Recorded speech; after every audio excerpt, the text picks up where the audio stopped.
আসসালামু আলাইকুম ওয়া রাহমাতুল্লাহ। আলমগীর স্মার্ট কোচিং এর পক্ষ থেকে সকলকে জানাই সুস্বাগতম।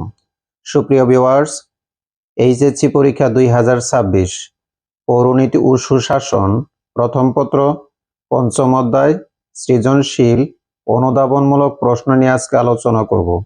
1. অধিকার বলতে কি বোঝায়? 2. আইনগত অধিকার বলতে কি বোঝায়? 3. রাজনৈতিক অধিকার বলতে কি বুঝো? 4. তথ্য অধিকার বলতে কি বোঝায়? 5.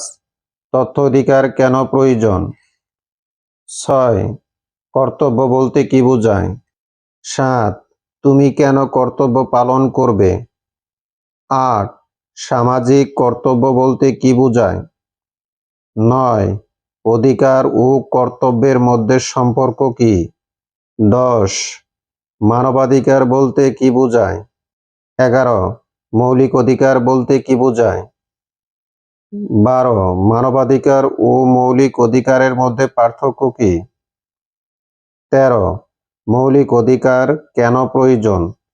সুপ্রিয় ভিউয়ার্স, বাংলাদেশে যে কয়টি শিক্ষা বোর্ড রয়েছে এই কয়টি প্রশ্ন থেকে 100% কমন পড়বে ইনশাআল্লাহ। ভিডিওটি যদি ভালো লাগে নিজেরা মনোযোগ সহকারে দেখবেন, পাশাপাশি সবাই যেন ভিডিওটি দেখতে পারে এজন্য ভিডিওটি লাইক, কমেন্ট, শেয়ার করবেন। আল্লাহ হাফেজ।